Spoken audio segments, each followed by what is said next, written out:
Something big has changed in America since early 2025. The massive, sustained riots we became used to seeing, the burning cities, autonomous zones, the weeks of chaos have largely disappeared.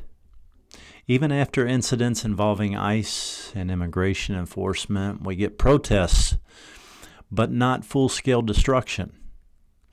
Why?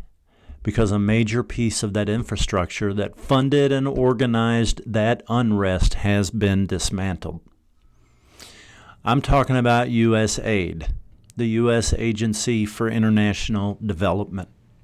For years, critics on the right have said it wasn't just handing out aid. It was funding networks of NGOs and activist groups that specialized in organizing protests and unrest, both abroad and here at home.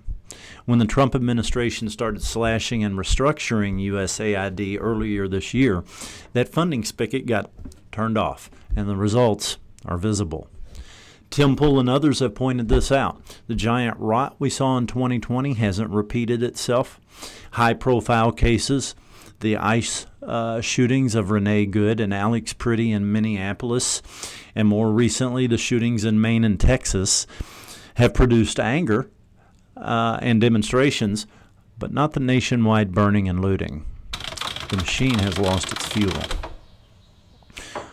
Now, the legacy media is still trying hard. They run stories calling illegal immigrants a truck driver or a dad, a community member, but it's not working the same way.